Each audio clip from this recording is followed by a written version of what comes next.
should be Adom TV, multi TV. So, Makato see a call a year, Adentan, Nana Chromia, Kotoy, and Common, so because a People's Forum. But in himself, Onyame Adom on the 27th of this month, another by-election, Assin North, Basso, in TCC, home, Como, Kama, national organizers for the main two political parties in the between Como. Now, for ya, say, a bit may rain anymore, Nana Chroma. Nana Boache, the donor friend Nana B, national organizer, the ruling MPP. Nana Machi Apom to say. Oh, Machi, Omahene, Pabna Asante.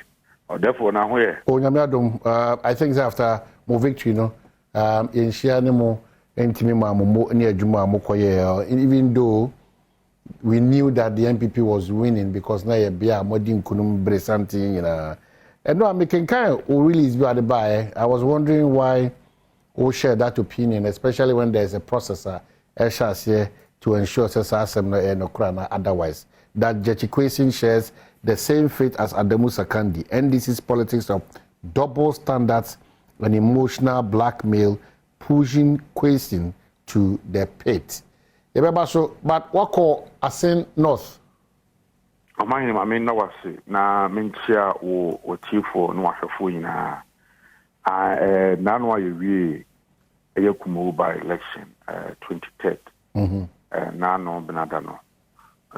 Meetings Kakabu Kumu and Kumase. Wednesday, Thursday, Nana is a Manaishi Kwanswa may call a year Assin North. You could share party for or Assin Breku and your Muye meetings a Hodo. And your bank can be a meeting. Saturday, Sunday, Namesai Awo. And Monday, and Yanti as a Parliament, the Kata, the Pakoma Electoral Commission. And it's a Omabu Pine, a Assin North City, no Adom Pine. Tuesday, now was a very crucial meeting. Now, you have the processes leading to the selection of our candidate. And also, you mentioned the meeting, no, among your nomination, and that you will close. We can be a very veteran. Okay. Now, when I suppose you are penny for a transit, appeals be a ICC to come on. When you may do more, Kuada, away enemy, which is next week when you know, near to Obama. Just to Obama, and I say, if you see a way we are. And so far so good. Well, as of na yedin komo eye kosi senju medine so no. The understanding was that nipa mienu na na abefa krata ejina wo eye the New Patriotic Party eye mo ticket so ompese moto omuso aba. Na mebusa no pe what is obi abekan wana say 2 na mo de ko because I understand also that the deadline is today. Is that correct? I maintain Bibia Sanya Oti and non Sumati say, and Penipum, you know, my picture form Charles Opuku and a Freeman and a picture form. And then I did you made in the court every year, but I no pay the sell my him and okay say. So, men fret consistency there every now and then we are no mommy update on what is going on. I may aduma and then you may. And I go, you may be a yedo, and Chenay, I could weekend me about. And to me, Giddy said, update on the course of my but sending out and run. So I update and you permit you know, so for my picture form. Okay, national organizer MPP Henry Nana Boache, the donor friend Nana B, or say my name for a lawyer. Just in, I'm getting this information. Let me read it out, then we can have a conversation. I wish that. Ibetimi yenya ya min so abekan won etima to ankomos but minua ma no ma mo be kwa ma no ne mo ba mi ntimi hia mo fa ncheme na na ekua ana na ya mo nyina awrade nka mo dwumedi am bedi Ghana nyina na mgiri sa akokama na me ya adoma ye nhia wo London ni US be hia Ghana biem nti I wish you safe travel back to various places. 1st June 2023, Honorable James Jechi declares intention to contest the Assin North parliamentary seat in the upcoming by-election. When I took the decision to put myself forward as a candidate for the 2020 parliamentary election in the Assin North constituency, on the ticket of the National Democratic Congress. I did so with a determination to serve the people of the constituency with all my heart, soul, body, and all resources I could muster in the service of my people. My roots in the Assin North constituency ran deep, and all I wanted was the opportunity to meet the needs of my people on a larger scale. The Assin North constituency lives in abject stagnation as a result of years of neglect. I renounced my Canadian citizenship in December 2019 and returned to Ghana to serve you, my people of Assin North. When I declared on my nomination forms in October 2020 that I owed no allegiance to any country other than Ghana, that was indeed the truth. To date, no one has provided any evidence that I owed allegiance to Canada at the time I filed my nomination and when I was elected and sworn in as a member of parliament. One group of people sent a petition against me to the Electoral Commission to allege that I owe allegiance to Canada. They were invited to provide evidence to support the allegations, but they failed to provide any evidence of my owing allegiance to Canada beyond my having had Canadian nationality. Accordingly, the EC cleared me fit and qualified to contest, and on the 7th of December 2020, you rose up and got me duly elected as your member of parliament with a resounding victory. The EC is the body that the Constitution has granted the mandate to conduct public elections. What did I do wrong in going by the decision of the Electoral Commission that I was duly qualified to contest the elections? Has the EC been prosecuted for its determination that I did not owe allegiance to a country other than Ghana? On 17th May 2023, the Supreme Court of Ghana, giving a ruling declaring as invalid my nomination, election, and subsequent swearing in as your member of parliament, the court did not give its full judgment with reasons but stated that the full judgment will be available on or before 7th of June 2023. The recent statement of the General Secretary of the NDC in response to the ruling expressed my view. He said, in the light of many previous decisions that we are aware of, including decisions, including decisions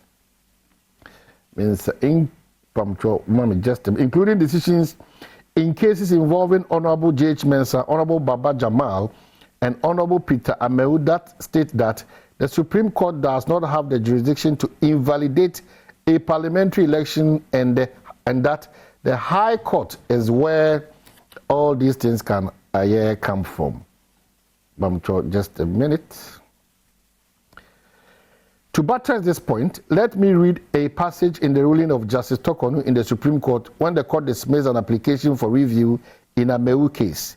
Her ladyship said, as referred to by Justice JSC on page 7 of the decision and the review, this court has settled through cases such as Yeboah versus J.H. Mensah.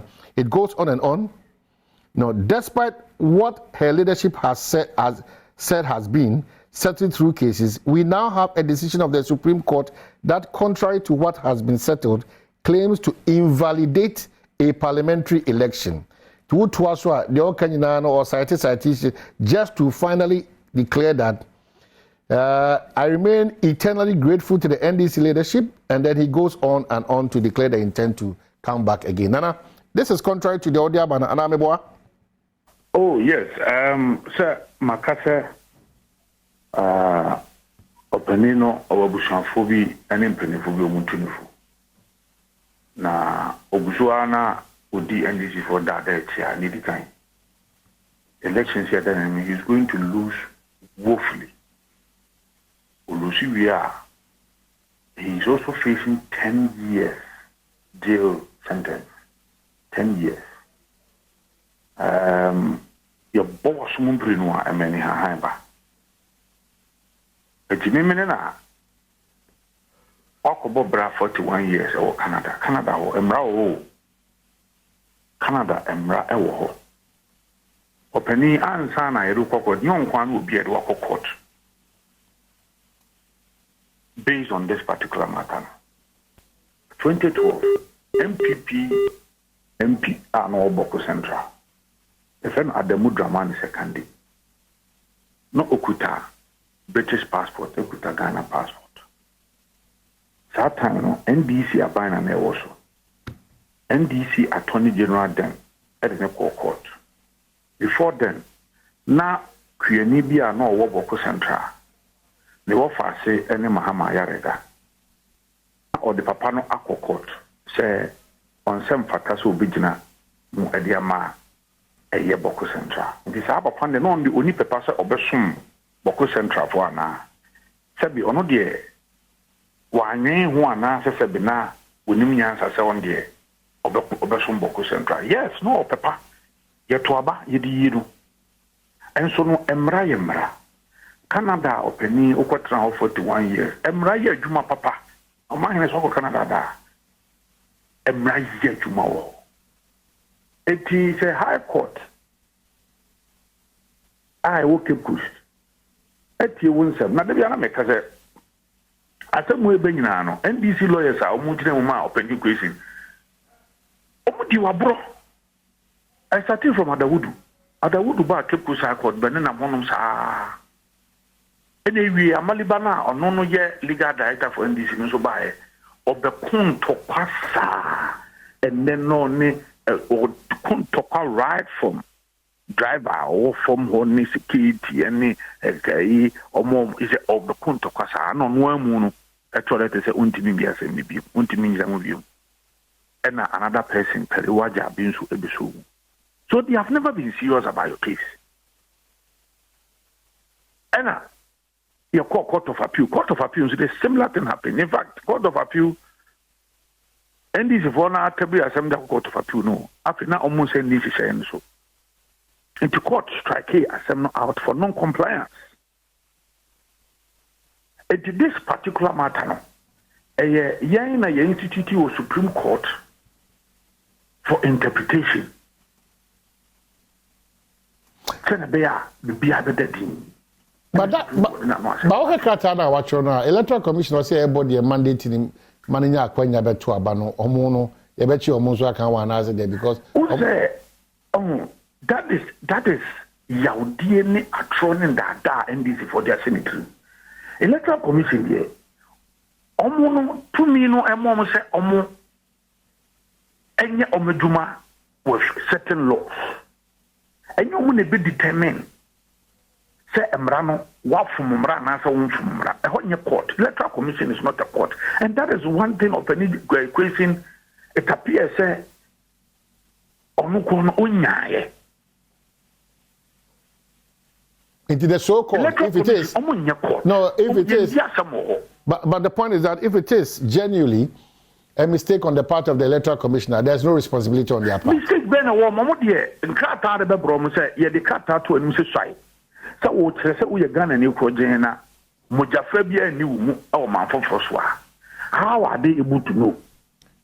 That's the body. They don't have the capacity. No, but that's the body representing me and me person me kofa krata akotwa banti no bi akeke. Amanye me no ya dream but omo mandate no nchese also mo kodo mo suko no no so mo ko hu bibi e no no mo so mo yo mo dane mo court to determine whether asama dia beto mo nim no eye no kra na nya no kra. E di se wo ko ho na wo no se o de wo ya Ghana ni. Oko na wo so de wo ya Ghana ni a. Wo no asama mo mbeti. I think go for the petition because in go for petition Ukraine omo di bi kwa command na say don't get here no twegum and open question. This wasn't even the first time an episode be the MPR and this if one ankasa disqualify because no visa good at dual citizenship. Got tried twice niya and this if one ankasa disqualify. Okay, so Nana, you think that it is not even a match because question in Kahon and now there's so unity so bad. Oh, there be obo one more, we are going to win the city. In fact, we have taken over.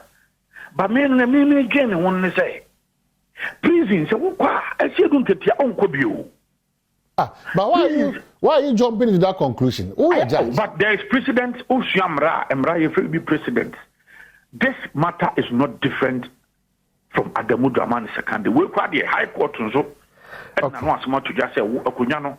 enya mra kwan so na fa so a obaye number 1 number 2 Supreme Court so and na no asam mo amofo di asam no call even court of appeal kwa no mo ntimi anse ndi ekira ma court so strike asam no out for non compliance. All right, no problem. Nana and asam abedu Supreme Court di me no as a lawyer some president he is facing a 10-year jail. Okay, Nana, mame found say unia Yamin so wa man so back quickly mame call aye Nana Chrome na membra back na fe Yamin so ni me be wa han say enti mame ka say o radio so a o nche bia ye nuanom a wono wo aye Nana Chrome no wono nkomodi no ye de be bro aha de Adom TV so na oguso a o hwe no ye nuanom amutie wo radio so de da mo CP say Majibra Adom 106.3 ye ka say mi nuanom so butu honum CJ and afi ye nuaba Abna Pokuya omuso edi on djuma so nkokra but komona bi ne de hyehyase no unim say ya wada bia no ye de the People's Forum ebrel ho ne kom mia hodo ne ko ready ACC honum nti ebe kwa manzo biem quickly na for area Joseph Yamin national organizer NDC Joseph Yamin machi akwa baba bedwam ni Adom FM oho ye me Joseph ba me da CP me frɛ o we dey fache me wadaro ba fache me pa me sure so hu ipa na o I fache me say call the ba wo ntimi kase wo hu e bia friend want man friend back but fache me beji me fom so tu ye free kuma wo ye kwa Assin North what be call boss sen kakra hwe de anwenwa de ko so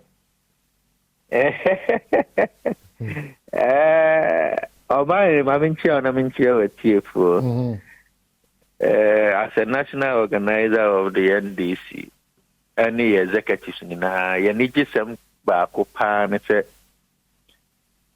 you find it very difficult to know what we are doing.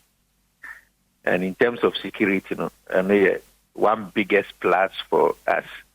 I don't think I'm saying one fan because after Kumau, I show video be now making suggestions be suggestions. Yeah. And I'm saying, oh, now I saw my hand or they can't frame because some of the things now can you picked it all right, but the real issue no busa maybe anka.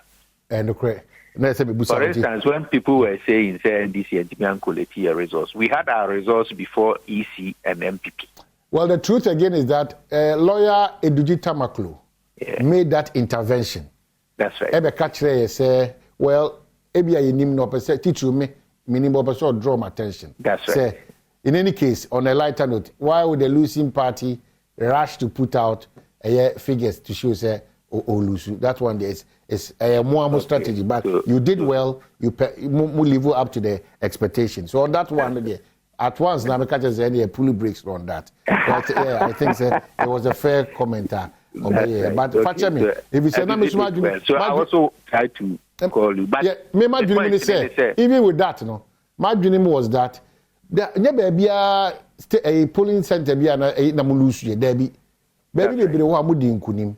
And once you collated ahead of time, and there's that, we were working on perception. That was how it brought all this conversation. Yeah. We are happy. Mm-hmm. The I said that in terms of security, we are happy. Say, what we are doing. Yes, and I'm we are just grateful. Using that to answer a question to Assin North. But who say, "Yenianum koko capicha area to." Well, of course, we have what we know in Assin North. We know what we are doing. The name said we are on the ground even before it's announced by election. Everything is in place and trust us. Of course, you will see us differently from Kumau. Okay. The difference is that Kumau, just 5 days into Kumau, and Obia who the results that came out from Kumau. Reason I call 5 days into Kumau was that now you were presidential and parliamentary elections to conduct. And the same national executives move into Kumau are the same ones that are responsible for the presidential and parliamentary elections. Okay. So at what point, even in Kumawu itself, the time no ana constituency ni benya dia campaign for a year or more candidate, it was the same time they were waiting for aspirants to want to come and speak to delegates. And yeah, informs what, but it happened, and by law, that time no muna na easy bet me them united action. But just after we did ours on 13th, when we moved into Kumawu, and I'm sure you are aware, what we did in Kumawu, your visibility overshadowed the MPP and all Martina for 1 month. Fortunately, Assin North, you need any presidential and parliamentary primaries to look at. You were every time, like the MPP had in 1 month, to stay in Kumawu. Yansu you move back home. I know say everybody is there. The region only BBR is in Kumawu. You may is in the Assin North. You may not see us, but we are there unless you have the invisible eyes. Yeah. So it's still just a question for NDC ticket Assin North. Yes, I know one the neko. I don't know who you were speaking Nana B, Nana Boachi, Unia, or no MPP. That's right. Yeah. Minimum why Nana B will put those information out there. But the point is that legalities. When I sit and watch Nana B talk, no, I can't legal matters. The margin can be there. Of course, in law and yet technicalities. Yeah, I mean, yeah, I theory, ABC, add Pythagoras theory, I know English. So sometimes how you understand it, you're able to talk about it. So also I may come my security issues. I also become to say the many better. So we're moving. The NDC, your legal team, of course, you're one of the, most finest lawyers you have. As young as Eduzi is, which me a achievement in law. High profile cases are where they were. Talk of the Chachuchika test, the marital bruise and others. You think that you need any legal understanding of what Assin North is. But we believe that he has every right to contest on the ticket of the NDC. And so the unfair treatment, like I heard Nanabi talk about it. And sometimes I want to ask, say, are we interested in our integrity after certain decisions? Because look, listen to Nanabi, say, before I have been a parliamentary candidate before. Okay, so maybe I only confirm me. Baby, I only confirm me because I engage you full time on this conversation because Akugana tro right up here, but I can release the free era just question what chese ampa or baby jine biem actually nyoma bebremu ana na bi so atro krata bi na so kasa say ebre nti so I will even go in there them better me say my parliamentary candidate before Edo to ballot paper no so no I go through everything and certify that you are correct. On that note, easy certify on that note, don't worry. Mamenka will say quickly or FM 106.3 I have to a Badwam on Adom TV. Minua ba I can say Abuna Pukuya Sumna Fayeko. Adom TV. Ya dia bepiem wo Asaleboche na eha no omoche Malam 2 Nana Krum.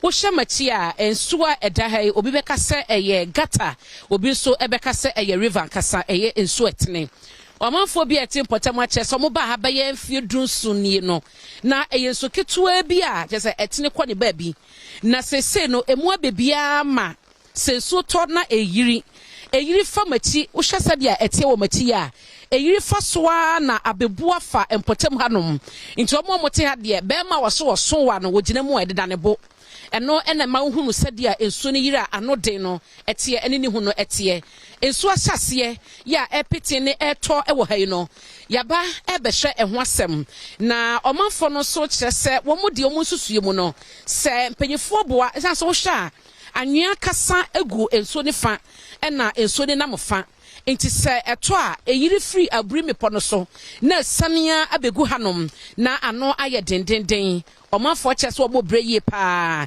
ye ne bi mu bedi nkobo mo abetena hanom ate wo mo a enso ne to a eba wo mo adan mu na etete wo mo no ye ne bi mu bedi nkomo na yaje wo mu nkire mu ene sade ete eja mpacho ben me wadaroma wo ba ha ben fia hini obey 8 years ni wo ba ha na enso de machi ne tesen eso a kiti ye num krompo wo ba ha wo betimi asa e dia si onuoma e binim num but ye dos no sisi a aye nsio kase pa nti ye yire a fire nyina factious last 2 years cry ko nipa 4 e wa ha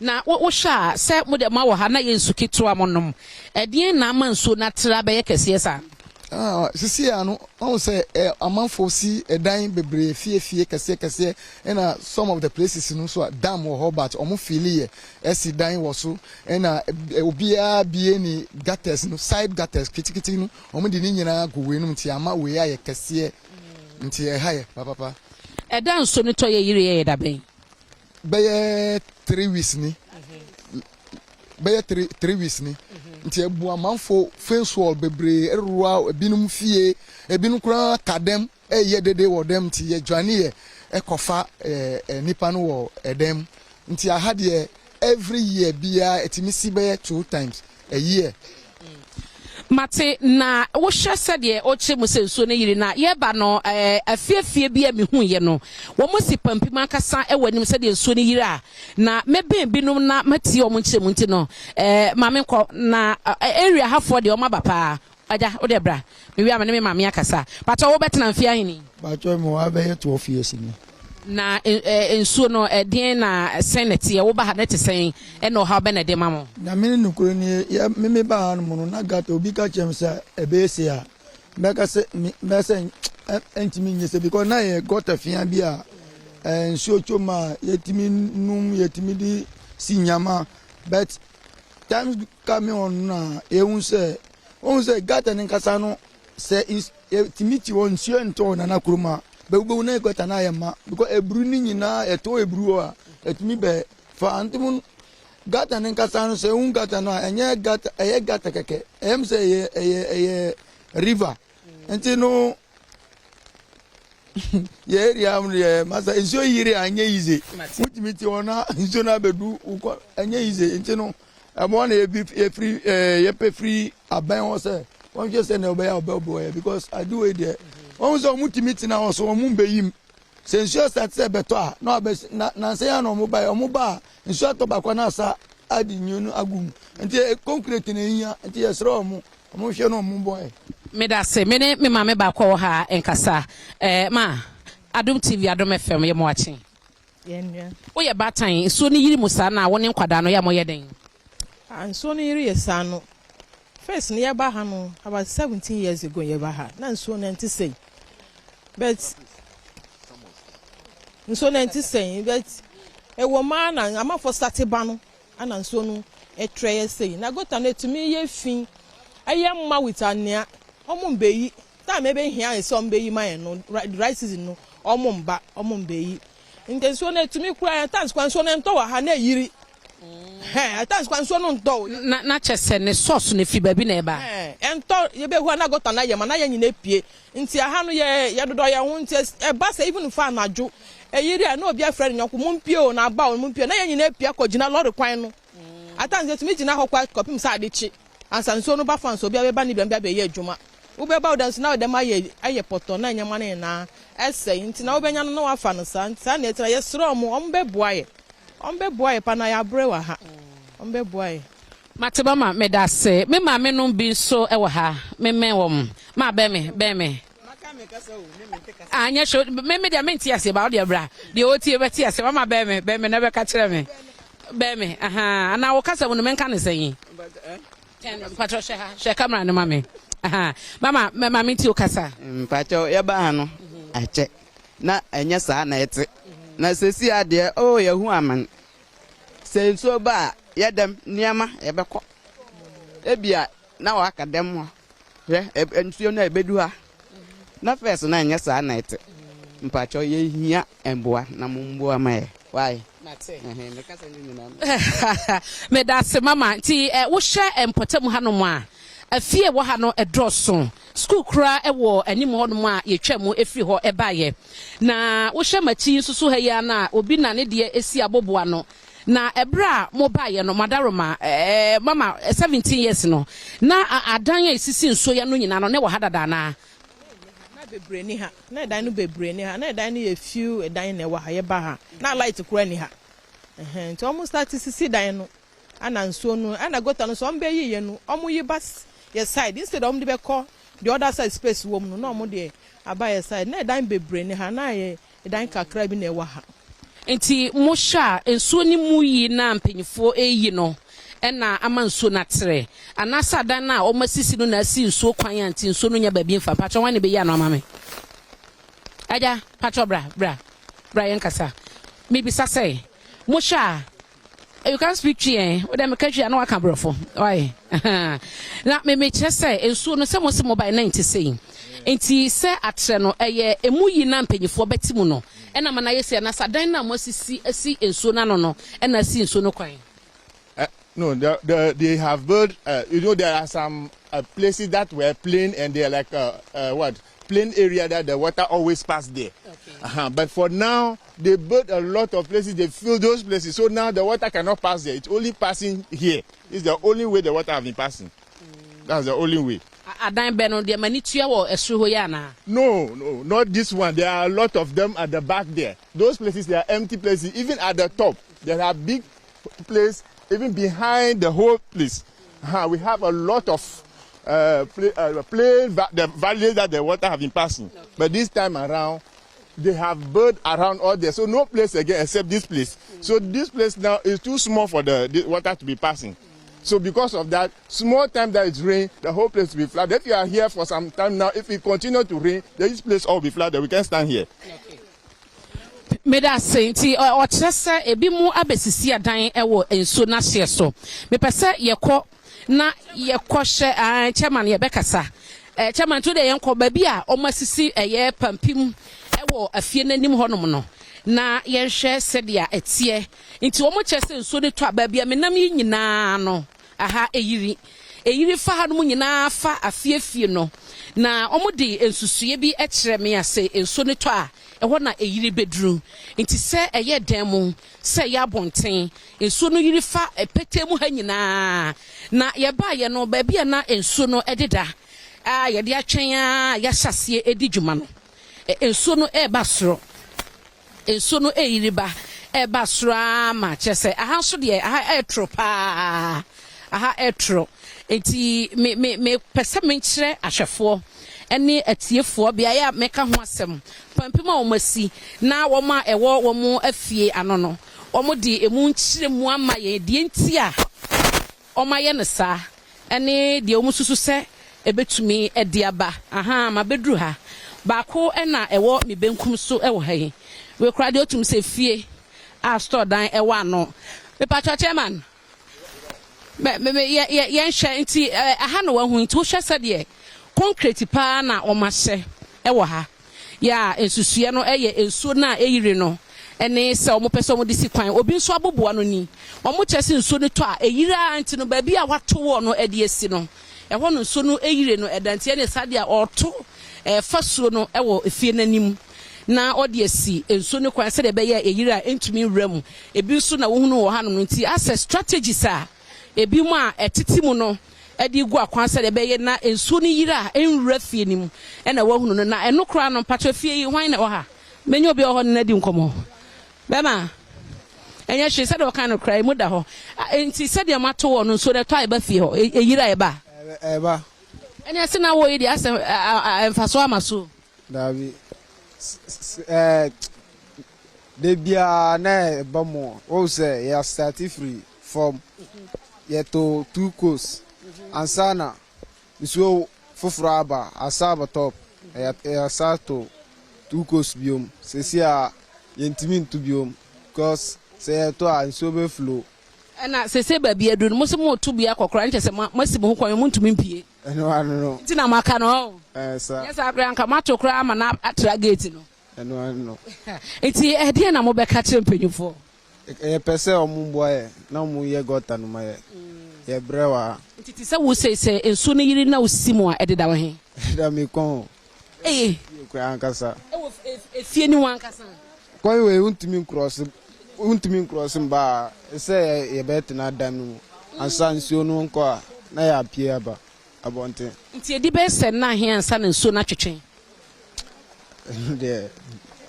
Like to say bia ene na ato se de nsuo yiye me be ma hu se nsuo na epeja eyiri ba ne sa. Nti eyiri sa na fa ha no ma e bia anadwo ade be chi na twetwen ana ya no pe bedro anwumre na kwa na ade ade chi so. Se start anadwo a ubewu ye betuma agina sa ama anopa na nsuo na akọ. Mo be gina ho amade achi. Sometimes ebe start 9 ebe nsuo no be ko ansa na 6 sebe kwa 6 abo na akọ ebe tuma agina sa 6 anopa nsuo nsuo na akọ.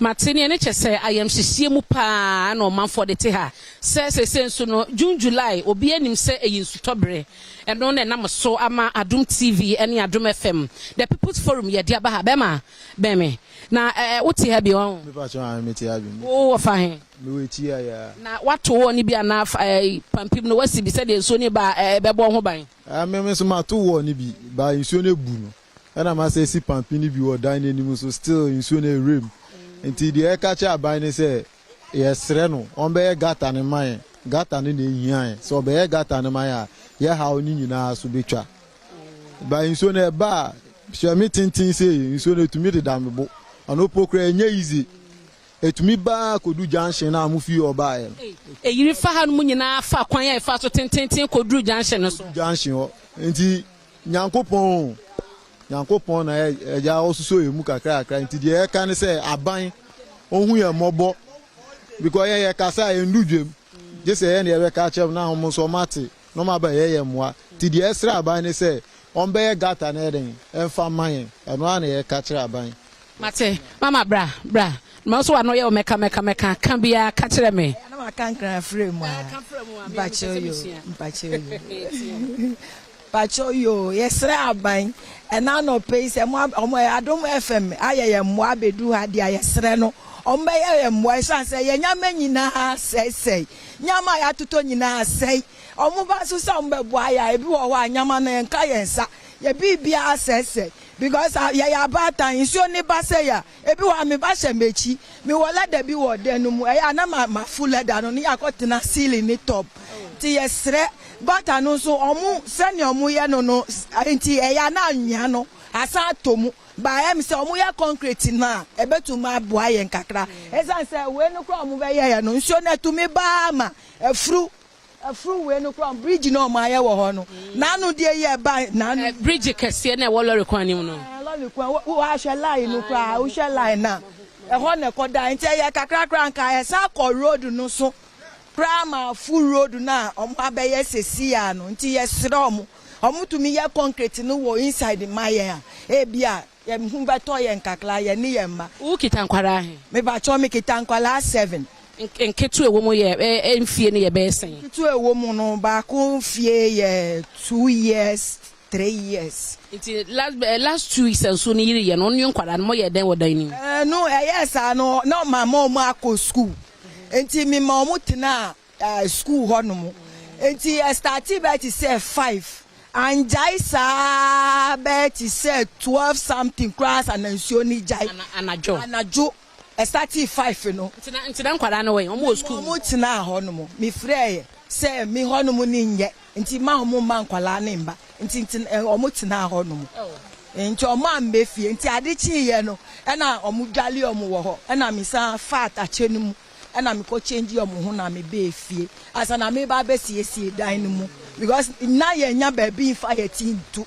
ye nya ma nyina sese nti emu ana na yesre se na Adom FM abedu ade aye nim se mba ye Adom ama nyame aka mo ho ama mo aboa ye ye wo malam junction 2nd na mo aboa ye yesre aban nyame shira won so nti obatan akosem e na wate no so to a wose ne maka school mu omo ntumi mafie sanse efie yiri kwada ba so di omo beko na batan ba kwa we kura de wo de wo hye wati be abosom ya he wana afene fa oh ne ho kura nyina efo nso obo no me so miti honom nso no ha me de bia abi honom kura me da me gina so sa amade achi me anajo mi kobo obia pun se o ma me kwa na me ne me ba ne me kun na me enda mi ka se na me nyama ni nyina akọ me ni bwi me nyama nyina akọ sa gota na mu yi no me hu fa so bia na wo so gota no o mu yi gota no o se o mu tim no nkọ na o mu yi mu fine first no nso na haye se se dia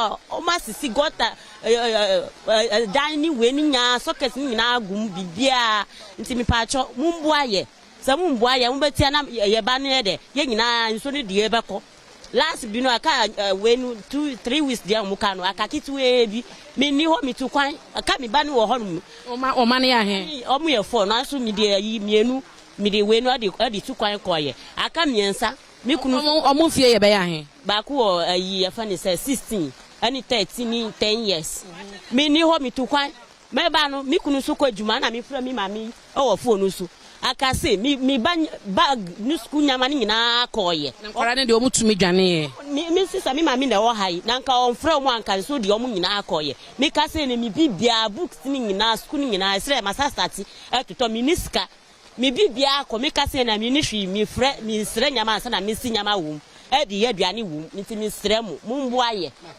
aye pa ye bre ye da se abatan bi mama beme abatan bi na chire mu che mama osu kita nkwada he ba che o mi kita nkora 4 omo ye mpenyifo ba ku wo 16 na ba ku wo 14 na ba ku ye 6 ba ku su ye 4 years nti so no ba na wo ya to ye hu se mu mia na se de mu chire de akwanya se nso ne beyire no wo ho nti hya se na enso ne yira wo ne nkwada no ye den se nso no yiri sana na ye sister ba ku wa bansoro wo honum na sa time na ye nyansi abansoro ya na ye pie ekotena ehonum ehona ebeda made achi ansa na ya san kofie yetu wall na ebu yetu wall na ebu de se omu ba be yi got anuma omu yi ni ti se na first ye ba tina ha no nsuo fire da because omu yi got anuma ne kompa nti nsuo no ba etwem basisi anu kakra nsuo kakra bi to a na nsuo no omu last omu se omu ba be yi got anuma omu yi ekosi ekwa ho ho no mo man yi ye kire ho ni nyina ekosi ye fie wo ho no omu yi ho ni nyina eno omu akoyi enim ho no nti emasa na ehaye nti ye sremo munya bai die mu ye bibi fa mma ya because e brewa ha yesu ye aban die ni bi because ye tu aba ye tu mano bibia ye krem nti ye sremo mumbo aye minim se ensu mo ye because gota bebre won kran ha me kai se omutumi ye ama obi anya hoto nti yesu ye sremo mumbo aye na yesu ye hunto ye wa haka mate mama ye da se mama kwara no fa no gina baby pa mama why na ensu obu baby no na okay mama you owo area here ya on in fact so me fie wa ha ya okay na maye hunu so no yiri sa no a oha obe na de bremo mpa chonsuo no yiri ai de oha obre ye pa ye ntimi nda ha ube pue kura nsuo no si wo ha se wo ntimi mpue omo ayi gota fi abontin nyina gota no omo ayi wo ekuro no mu nyina omo de abehye gota no mu wa ha enti nsuo no yiri a ye ntimi nda dan mu nsuo timi yiri ma mi dan ye ma mi niema nyina sai mi ba school book nyina omo ko school nyina omo book omo niema nyina sai nsuo no enya nsuo kitwa na ewa ha ha ye mpa na gota no nso omo nyi maye afi bia nsuo be yiri ye omo beba ye nsu ye 40 o ye sorry 4 o'clock 3 o'clock na ya koye line na ya ye vote enso bibi ba ye wo na krom malam jains shin second wa ha no omo mbu ye omo mma ye hwi nsuo no yiri kura bibi omo mma ye bibi aposi ye ndaso ma adichi ana ye nsori enti ye bre wa ha ye kita nkola ye nkola nsu ko school ensio yiri ya hifa na ebetina ahwe nkola no enti ye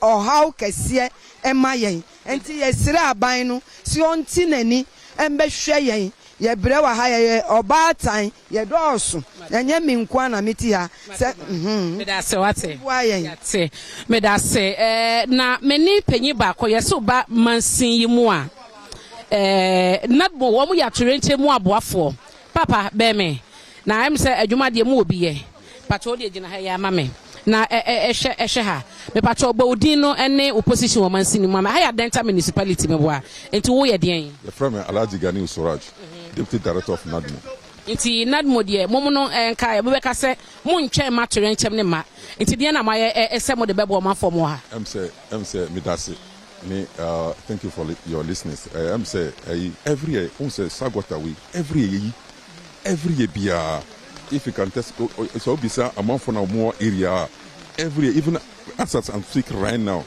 yeah juma no that was last 2 weeks a machine will got am by em say when you got out on your challenge the machine no into a better machine I call CC machine no the machine will come back to his work, come and finish the baby I can. Machine any problem no, but sabosumi ahini. No, here just a week ago. Now it was back here, just here. And so the last time I saw toy almost say you 3 weeks ago. To say a week in here, and a machine went here. You know we and as an obetin so no man. It's as if from Lakeside Bridge. You can even if from here you can go there and go and see what the work we have done there. It's just from just the middle here to maybe and so we have challenges also. I say a team got a lot of people they don't want it. Say your ma got an threat. What you say? Mate eno san me pese me ho se mutim na magya to ho sa no ebi ho no ma mo ya mo de concrete e fa ho nyina nti nso ne to anwea no emungum mutim na mo de agya na nso ne to na san dwiri anwea ne de agu mo se no na ye problem no that's the main issue.